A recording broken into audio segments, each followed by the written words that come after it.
دیوار کیا گری میرے خستہ مکان کی، لوگوں نے آنے جانے کا راستہ بنا لیا۔ ہوتا یہ ہے کہ ہمارا گھر پرانا گھر تھا، گر گیا تو ادھر بھی گلی تھی ادھر بھی گلی تھی، تو لوگوں نے گھر کے اوپر سے ہی راستہ بنا لیا کہ گرا ہوا مکان ہے، کوئی بھی جا سکتا ہے آ سکتا ہے۔ یہی حال ہمارا ہو چکا، ہم تھوڑے کیا گر گئے، لوگوں نے ہمارا مذاق شروع کر دیا۔ سب نے یہ سمجھ لیا کہ یہ اب گری ہوئی قوم ہے، ان کے ساتھ کچھ بھی کیا جا سکتا ہے۔ یہی خام خیالی میں تو امریکہ بھی جی رہا تھا آج، وہ ہر ایک کو وینزویلا سمجھ بیٹھا تھا۔ اس کو یہ لگتا ہے کہ جتنے عرب کے ٹٹو بادشاہ ہیں وہ سب اس کی جیب میں ہیں، ایسے ہی سارے مسلمان ہوتے ہیں۔ ایسا نہیں ہوتا۔ اللہ تبارک و تعالی جب کسی کا غرور اور اس کے نشہ کو ختم کرتا ہے تو بہت چھوٹی طاقتوں سے ختم کرتا ہے، اور آج کے سپر پاور طاقتوں کا بھی نشہ ختم ہوگا انشاءاللہ۔ وہ گھٹنے پر آئیں گے، اور جتنے لوگوں نے اسلام کا مذاق کیا ہے اور مومنین کے نہتے ہونے کا فائدہ اٹھایا ہے، تو کیا وہ خاموش اس دنیا سے چلے جائیں گے؟ اللہ قرآن میں فرماتا ہے وَمَا اللَّهُ بِغَافِلٍ عَمَّا يَعْمَلُ الظَّالِمُونَ، ظلم کرنے والوں کے کام سے اللہ بے خبر نہیں ہے۔ تم نے غزہ میں جتنے بچوں کو مارا ہے، جتنے لوگوں کو یتیم بنایا، کتنی عورتوں کی کوکھ اجاڑ دی، کیا یہ سب ایسی رائے گاں چلا جائے گا؟ ان بچوں کی آہیں کیا اللہ تک نہیں پہنچتی؟ ہزاروں گھروں کو بے گھر کر دیا، چھتیں اڑا دیں، لوگوں کو کھانا پانی تو دور اور دوائی کے نام پر کوئی چیز بھی نہیں ملتی۔ آج فلسطین کے ساتھ جو حالات ہوئے، دنیا دیکھ کر کے تماشا بنائی ہے۔ ارے آج کی دنیا وہ ہے جو ایک کتے کے مرنے پر واویلا مچاتی ہے۔ اینیمل رائٹس بھی ہیں دنیا میں، ان کو بچانے والی تنظیمیں بھی ہیں، ہیومن رائٹس کی تنظیمیں بھی ہیں، لیکن وہ ہیومن رائٹس کہاں ہوتی ہیں جب کسی مسلمان بچے کا قتل ہو رہا ہوتا ہے؟ آپ کو پتا ہے صرف فلسطین کے اندر 70,000 لوگوں کو مار دیا گیا ہے، اس میں تقریباً 20,000 سے زیادہ سے بچے ہیں۔ میں یہ حالات اس لیے بتا رہا ہوں کہ دنیا یہ دیکھ کر کے سمجھ بیٹھی ہے کہ یہ کھیل تماشے والی قوم ہے، اس کے ساتھ کچھ بھی کیا جا سکتا ہے۔ یہ گرے ہوئے ہیں آج، تو ان کے کندھوں پر کبھی بھی چڑھ سکتے ہیں، ان کے سروں پر کبھی بھی ہم ناچ سکتے ہیں۔ ہر زمانے کا بادشاہ ایسا سوچتا رہا ہے۔ بغداد میں بھی ایسا ہوا تھا ایک بار، تتاری ایک قوم تھے تاتاری، انہوں نے اتنی ہلاکت کی تھی بغداد میں کہ مسلمانوں کے سروں سے مینار بنا دیا تھا، اور دریائے دجلہ جو بغداد میں بہتا ہے مسلمانوں کے خون سے لال کر دیا تھا، پورے دریا کو لال کر دیا تھا۔ اور اس وقت بھی ان کو یہ لگتا تھا کہ مسلمانوں کے کندھوں پر، ان کے سروں پر ہم کو چڑھ کے ناچنے کا موقع ہے، یہ ایسی قوم ہے ٹوٹی بکھری ہوئی ہے۔ لیکن تاریخ یہ بتاتی ہے جتنی مرتبہ اس قوم کو توڑا گیا ہے، اتنی مرتبہ رب تعالیٰ نے اس میں کوئی صلاح الدین پھر سے پیدا کیا ہے۔ اسلام زندہ ہوتا ہے ہر کربلا کے بعد، ہر کربلا کے بعد۔ آج کے جو حالات ہیں، میں نوجوانوں سے کہتا ہوں مایوس نہ ہونا، نروس نہ ہونا۔ حالات دیکھ کر کے تمہارا آج امتحان ہے۔ سوچتے ہوں گے مسلمانوں کے ساتھ اتنے برے حالات ہیں کہ کچھ ملکوں میں تو ان کو قتل کیا جاتا ہے، اور کچھ جگہ پر داڑھی رکھنے پر پابندی ہے، کچھ جگہ پر تو انہیں اپنا نام لینے پر بھی پابندی ہے، اور مسلمان کو کوئی دیکھتا ہے تو شک کی نظر سے دیکھتا ہے کہ کہیں یہ ٹیررسٹ قوم سے تو نہیں ہے۔ یہ سب حالات دیکھ کر کے ہمارا بچہ اگر یہ سہم جائے کہ میرے دین کے ساتھ ایسا کیوں ہے، تو یہ تمہارے امتحان کی گھڑی ہے۔ تم میں سے کتنے چھوڑ کر کے بھاگنے والے ہیں اور کتنے جمے رہنے والے ہیں، یہ اللہ آج امتحان لے رہا ہے۔ امت مسلمہ پر ایسے حالات آئیں گے، اور اس سے بھی سخت آئیں گے۔ دجال جب آئے گا تو حدیث پاک میں ہے وہ ہمارے سامنے ٹانگیں چیر کر کے انسانوں کو قتل کر دے گا، کھولتے ہوئے تیل میں، گرم تیل میں مسلمانوں کو ڈال کر جلائے گا، اور ایسے سخت حالات ہوں گے کہ اس کی ہیبت، اس کے ڈر سے ہزاروں لوگ اس کے پیچھے بھاگ رہے ہوں گے، ایمان چھوڑ کر کے اس کو خدا مان رہے ہوں گے۔ یہ آزمائشوں کا دور آئے گا۔ آج بھی آزمائش کے دور میں ہم چل رہے ہیں، آج بھی ہمارا کڑا امتحان ہے۔ ماڈرن بننے کے چکر میں نوجوانوں، تم اپنے آپ کو چھپانے کے چکر میں ایمان سے اگر ہاتھ دھو بیٹھے تو تمہارے سے زیادہ بدنصیب اس دنیا میں کوئی نہیں ہوگا۔ کیوں میں کہہ رہا ہوں؟ تم وہ قوم ہے کہ بنا مانگے اللہ نے تمہیں امت محمدیہ میں پیدا کیا۔ تم وہ قوم ہو کہ اللہ نے تمہاری پیشانی کو ایرے غیرے کے سامنے جھکنے سے بچایا اور صرف اپنی بارگاہ میں جھکایا ہے۔ تم وہ قوم ہو کہ زبان سے پیشاب پخانے کھانے والی قوم نہیں، حلال کھانے والی قوم میں سے ہو۔ اللہ نے تمہیں پاکیزہ رکھا، اور اس کے بعد اگر حالات کے یہ تمام چیزیں دیکھ کر کوئی دین اسلام سے بھاگ جاتا ہے، میں کہتا ہوں اس سے زیادہ بدنصیب کوئی نہیں ہے۔ تمہیں رب تعالیٰ نے چنندہ پیدا کیا ہے، اپنا دین دے کر اللہ نے قرآن میں فرمایا میں اسلام دے کر تم سے راضی ہوا۔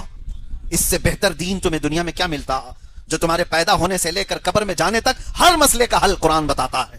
یہ دین ایسا ہے کہ جہاں تمہیں کسی چیز کی محتاجی نہیں کہ باہر سے کچھ ایڈاپٹ کرنا پڑے گا، سارا نظام حیات اللہ نے تمہارے دین اسلام میں رکھا.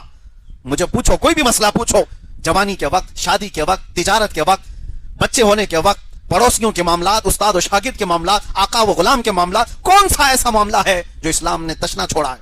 ہر چیز کو واضح طور پر بیان کیا. ایسا عظیم دین اللہ نے تمہیں دیا. اب میں آپ کو بتاؤں, تمہاری ویلیو بتانا چاہتا ہوں. ہمارے بچوں کے ساتھ آج حالات یہ ہیں, ان کو خود پتہ نہیں ان کی ویلیو کیا ہے, تمہاری اپنی حیثیت کیا ہے. جس دن تمہیں پتہ چلے کہ جینے کا انداز بدل جائے گا, رہنے کا انداز بدل جائے گا. تمہاری اپنی ویلیو یہ ہے کہ اللہ تبارک و تعالیٰ نے کروڑوں میں سے چن کر کے اپنی عبادت کے لیے تمہیں پیدا کیا. کون ہے جو اس کے دربار میں جھکنے؟ اللہ چاہے تو کسی کو بھی کھڑا کرے, مگر تم کو چنا ہے اللہ نے. اچھا, ایمان کی دولت دیا, اسلام میں تم آئے, نام عبداللہ احمد محمد تو رکھ لیا, لیکن میرے عزیزو اس پر بھی فخر کی بات یہ ہے کہ امت میں ہزاروں فرقے ہو گئے, لیکن اللہ کا کتنا کروڑا احسان ہے کہ اللہ نے نبی سے محبت, صحابہ سے اور اولیاء سے محبت کرنے والی سنیت میں ہمیں پیدا کیا, اہل سنت و جماعت میں رکھا. یہ اس کا احسان ہے. گستاخ فرقے سے تو تعلق نہیں ہے جو کبھی اہل بیت کو گالیاں دیتا ہو یا کبھی صحابہ کو گالیاں دیتا ہو.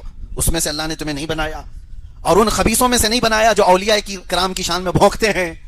اللہ تعالیٰ نے تمہیں ادب والی جماعت میں رکھا, یہ بڑا احسان. اس کے بعد اور آؤ, اور میں آپ کو بتاؤں, اللہ تبارک و تعالیٰ نے اہل سنت و جماعت میں رکھا, اولیاء کا ادب کرنے والا بنایا, اور ہمیں اپنی روایات کے ساتھ جینے کا اللہ تعالیٰ نے وہ آزادی عطا فرمائی. ہماری روایات کے ساتھ جینے کے ہم آزاد ہیں. کچھ وہ ملک ہیں جہاں ٹوپی نہیں پہن سکتے, جہاں داڑھی نہیں رکھ سکتے, جہاں تم کرتے پاجامے اور جبے میں نہیں آ پاتے, لیکن اللہ تعالیٰ کی شان ہے کہ ہم جیسوں کو وہ ساری آزادیاں اللہ نے عطا فرمائی. جب تمہیں اپنی ویلیو معلوم ہو جائے, حیثیت معلوم ہو جائے, تو جینے کا انداز بدل دو گے. تمہاری اصل ویلیو یہ ہے کہ اس امت میں پیدا ہونے کے لیے پچھلے نبی دعا کرتے تھے, پہلے کے انبیاء کرام دعا کرتے تھے کہ اللہ ہمیں آخری نبی کی امت میں پیدا کر دے. نبی جس امت میں پیدا ہونے کی خواہش کرتے تھے, اللہ نے تمہیں اس امت میں بنایا ہے. یہ تمہاری ویلیو ہے. اور اس کے علاوہ مجھے بتاؤ, یہاں تو جی رہے ہو تم, جدھر آنکھ اٹھاؤ گے خداؤں کی مارکیٹ ہے یہاں پر. ہم جس جگہ پر رہ رہے ہیں یہاں تو خدا بازاروں میں بکتے بھی ہیں, ہاں توڑے بھی جاتے ہیں, بنائے بھی جاتے ہیں, بہت کچھ ہے. لیکن اللہ تعالیٰ نے تمہیں ایسی ہدایت دی ہے. تمہارا خدا وہ نہیں ہے جس کو تم ہاتھ سے بناؤ, کبھی ہاتھ توڑ کے کھا لو, کبھی پاؤں توڑ کے کھا لو. تمہارا خدا وہ نہیں ہے جس کو تم پیروں سے روند دو اور پھر کبھی پانی میں ڈبو دو. تمہارا خدا وہ نہیں ہے. الحمدللہ ہمارا خدا وہ ہے جو مجھے بٹھاتا ہے, مجھے کھڑا کرتا ہے, مجھے کھلاتا ہے, مجھے پلاتا ہے. وہی ہے جس نے زندگی دیا, وہی ہے جو موت بھی دے گا. ہم خدا کو نہیں بناتے, خدا ہمیں بنایا. یہ تمہیں اللہ نے ہدایت دی ہے. تم کیڑے مکوڑوں کی عبادت کرتے ہو, تم چوہے بلیوں کی عبادت کرتے ہو, تم کسی بھی طاقتور چیز کو خدا سمجھ بیٹھتے ہو. نہیں, تم نے تو سورج کو زیادہ طاقتور دیکھا پھر بھی سجدہ نہیں کیا. تم نے آسمان کو دیکھا پھر بھی سجدہ نہیں کیا. تم نے چاند تاروں کو دیکھا پھر بھی سجدہ نہیں کیا. تم زمین کی مضبوطی کو دیکھا پھر بھی اس کو ماتا نہیں کہا. یہ عبادت نہیں کیا. یہ سب اللہ کی بنائی ہوئی چیزیں ہیں. اللہ نے عبادت کے لیے یہ چیزیں نہیں بنائی, یہ تمہارے سکون کے لیے بنائی. عبادت کسی کی ہوگی تو صرف خالق کائنات کی ہوگی. تمہاری اپنی حیثیت سمجھو کہ اللہ تعالیٰ نے ہزاروں میں سے نکال کر تمہاری پیشانی کو, ارے تمہارے رزق کے سامنے بھی جھکنے نہیں دیا. اور میں آپ کو بتاؤں کیسی خوش نصیبی ہے اس امت کی. جب پیدا ہوئے تھے تو کان میں سب سے پہلا کلمہ مؤذن نے یا مولوی صاحب نے کیا کہا تھا؟ اللہ اکبر, اللہ اکبر. اذان دی گئی کہ نہیں؟ ہر بچے کو اذان دی جاتی ہے کان میں, اور سب سے پہلا کلمہ کیا سن کر کے آئے ہو؟ زور سے بولو, کیا سن کے آئے؟ اللہ اکبر, اللہ اکبر, جس کا مطلب ہے اللہ سب سے, اللہ سب سے. یہ سن کر کے ہی دنیا میں آئے ہیں اور جی رہے تھے. جب ہوش آیا تو مسجدوں سے بھی پکار کر یہی کہا گیا, اللہ اکبر, اللہ سب سے بڑا ہے, اللہ سب سے بڑا ہے. اور اس کے بعد جب مرنے کا وقت آیا, جنازے کو تیار کر کے امام صاحب کھڑے ہوئے اور پھر کیا کہا؟ ہم آئے تھے تو بھی اللہ کو بڑا کہہ کر کے, دنیا سے جا بھی رہے تو اللہ کو. ہاں, ہمارے سامنے امریکہ بڑا نہیں ہے, ہمارے سامنے کوئی تخت پر بیٹھا ہوا بڑا نہیں ہے.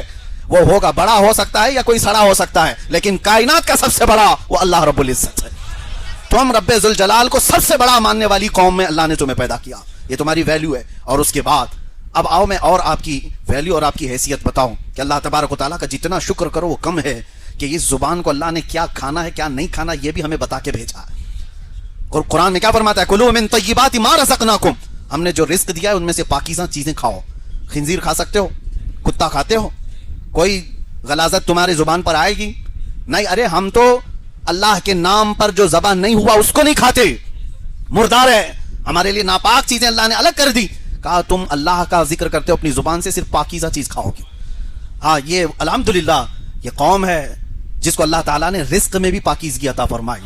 فخر کرو اللہ تعالیٰ کی بارگاہ میں کہ اللہ نے تمہیں پیشاب پینے والی نہیں بنایا, دودھ پینے والی بنایا. ہاں, دودھ پینے والی قوم ہے الحمدللہ, جس میں شفا بھی ہے, طاقت بھی ہے, غذا بھی ہے. زبان کو بھی پاک رکھا ہے, زبان کو پاک رکھا, اور اس کے بعد پیشانی کو بھی پاک رکھا. ہر طاقت کے سامنے جھکنے نہیں دیا, صرف رب العالمین کے حضور جھکنا. حتیٰ کہ ہم اپنے رسول صلی اللہ علیہ وسلم کے سامنے بھی سجدہ نہیں کرتے. رسول کے لیے بھی سجدہ جائز نہیں, سجدہ ہے تو صرف اللہ کے لیے. اب میرے عزیزو آؤ, جس قوم کو اللہ تبارک و تعالیٰ نے اتنی ساری بلندیاں عطا کی, اور پھر لقب میں یہ کہا قرآن میں, کنتم خیر امت, تم سب سے بہترین امت ہو, تمہیں لقب سے بھی نوازا.